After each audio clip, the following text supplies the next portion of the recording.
Hello everyone, my name is Cynthia Armadi, a vlogger and actor. You can call me whatever you want. It's okay. Today I just want to sound off on this new madness that is eating the fabric of Nigeria, that even the leadership is being very passive about. I'm talking about the new selfish, useless cause called the agitation for Biafra. I am Cynthia Armadi from the eastern part of Nigeria. I am Nigerian, never a Biafran. We have a lot of people who identify as South. We have people who, when you ask them who they are, they tell you they're Igbos, they're Yoruba, they are Hausas. We have a lot of people who identify with ethnic identity than as Nigerians. And that is the bane of the problem that we have in the country today. Today, I'm going to tell and advise our Nigerian youth to please receive sense. It is such a shame that the current recession going on in the country affects every single one of us.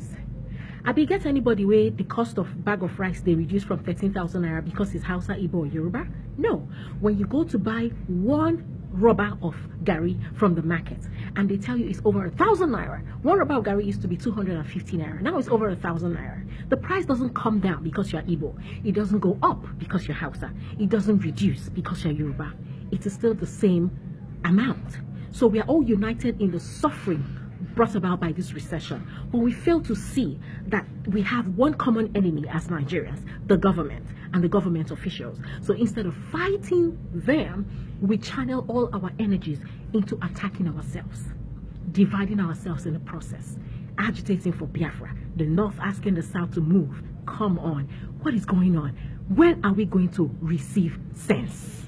All you Igbo youths, where they shout Biafra, Biafra, Biafra, go and find out the history of Biafra and Nigeria. Understand the struggle. Find out the millions of lives that were lost. Then come back and ask yourself if a war situation is what we want or what we can afford in Nigeria today. Let us keep in mind that if there is a war today, we are going to lose our fathers, our brothers, our friends, our sons. And our mothers, they will be raped. Our daughters will be raped, murdered. In the event of a war, everybody is a loser. Now from clap, then they enter dance. And so now that some people have put water on fire, then they boil the water. If they boil small, they go. When it reaches the boiling point, all you Nigerian youths that are acting like the affairs of Nigeria is none of your business.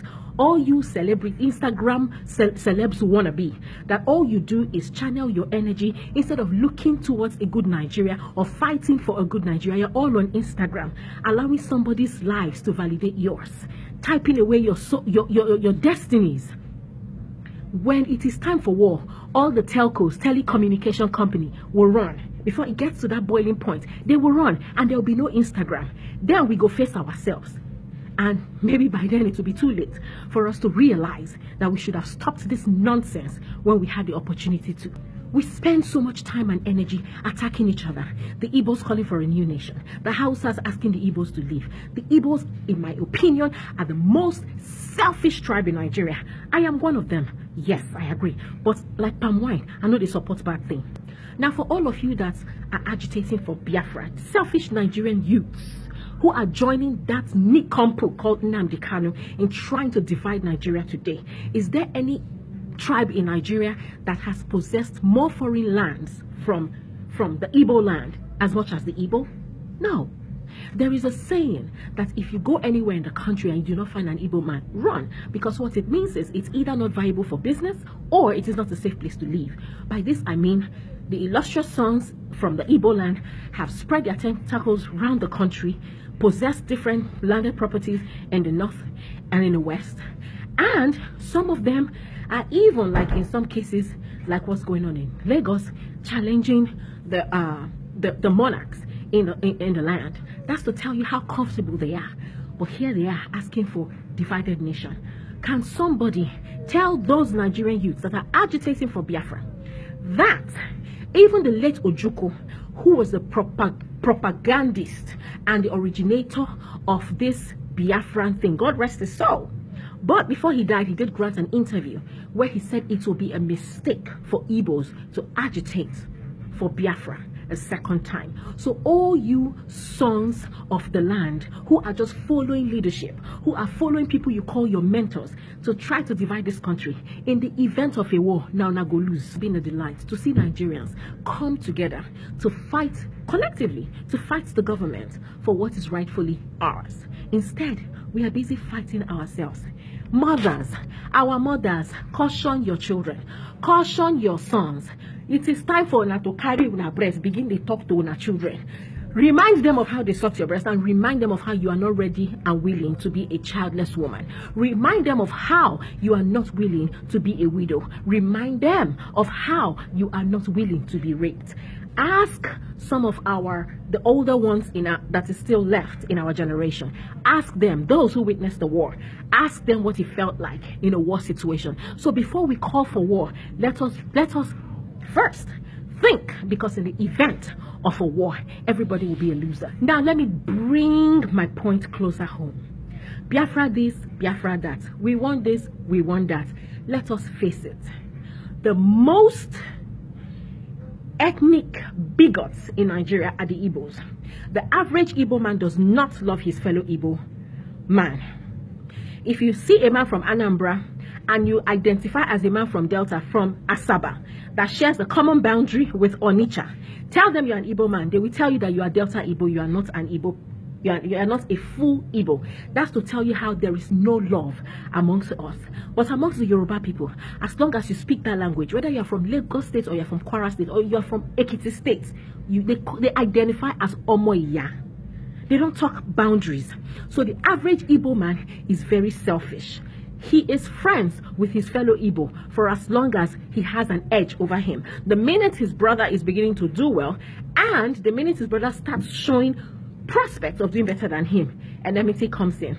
Check out our Igbos who travel at the end of the year for festivities around the Christmas and New Year period. Half of them are more conscious about their safety than the festivity that actually takes them home. An Igbo man cannot leave his drink in a gathering where he has his fellow Igbo brothers, and I'm talking even blood brothers, relatives. But amongst the Yoruba, even as much as we are all supposed to, see and apply caution, it is more evident the level of hate that the Igbos have amongst themselves. So for all of you that are agitating for Biafra, una no love una self. Una no love una self. Nigerian youths, all of you that are Instagram champion, expending your time and energy to jump and slide into people's comment section, to become Egbewinjas and comment Voltrons, attacking people whose life journeys you have no idea about. It is time for you people to slide out of Instagram, slide into reality, understand that things are not going well, and begin to agitate from your government and ask for accountability. Now, let me use a very important example. So people are agitating. Oh, there's no development in my state. Oh, there is less development in my state. There is more development in the north. Federal government gives allocation. True or false? They give allocation. It is time for you to begin to ask your governor what he does with all the billions that is allocated him. Governor Peter Obi inherited a messy state, and he came and turned Anambra State around. In the same vein, you have another governor, Rocha Sokorocha, who is the governor of Imo State. What has he done for his state? Take a trip to Imo, Owerri, and ask me what achievements you can see. These are two Igbo men. Instead, Rocha Sokorocha putting up billboards celebrating people whose direct achievement has no bearing on the development of the state. And you are shouting, government. If you're attacking government, at least know who you're attacking. Your governors collect state allocations. They collect funds. Begin to attack your governors. Ask them for accountability. If Nigerian youths come out and begin to burn houses of governors or begin to stone our politicians, after all, oh, by the way, it's been 2 years. Our politicians, the ones in government now, asked us, and they actually gave us the permission to stone them if after 2 years we do not see a fulfillment of the promises that they made to the Nigerian people. Well, it's been 2 years, so it's time for us to begin to publicly stone our government. and the government officials. That way, when they see that the masses are after them, they will begin to come correct before you begin to hide under people, hide under the banners of selfish interests, before you begin to call for the division of this country called Nigeria, before you begin to make rubbish the efforts that our fathers, Herbert Macaulay, Nnamdi Azikiwe, and Obafemi Awolowo, and a host of them who actually fought with their blood for this country, before you call for the division of the country. Remember that in the event of a war, there is no winner. Everybody is a loser. In conclusion, our misguided Nigerian youths who are used as a tool for selfish or to achieve selfish aims, I would like to ask Una don't chop 3 square meals a day. Una don't chop 3 square meals a day. All these people where Una they fight their battles, who them help? They help Una. Half of them that are trying to divide this country, Nnamdi Kanu, for instance, that guy should be locked up and the key to the jail thrown away for life. That guy has his family outside the shores of this country. He is a British citizen. So what it means is that at the slight sign of trouble, he can leave the country, and then he will leave you to pay with your blood for an agitation that he started. So all of Una, where they jump, where they do Egbe Winja, where they shout Biafra, Biafra, without even knowing what you're fighting for. Ask yourselves, Una get visa?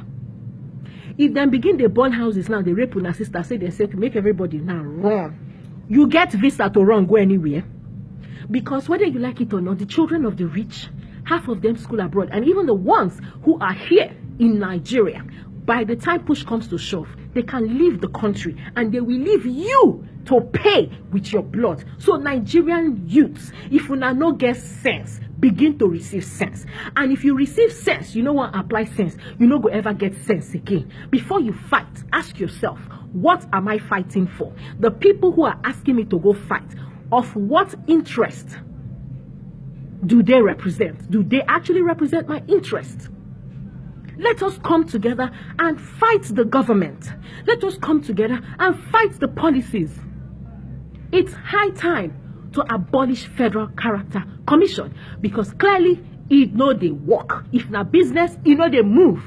Maybe when it was formed, we thought, or the people who formed it thought it was going to be of an advantage to Nigeria. But clearly, over decades, the Federal Character Commission has created more division in the nation than uniting people. So maybe it is time for us to take away place of origin from our forms. It is time for us to stop with the quota system so that people who actually achieve certain positions can get the right to be in those positions, and not keeping certain quota for people who do not qualify. Because by so doing, you also encourage those people who are not qualified to achieve just like the people who qualify. This is my own 2 cents. Una fit cost me Egbe Wenja. Time for una to slide into comment section. Now your headache be that.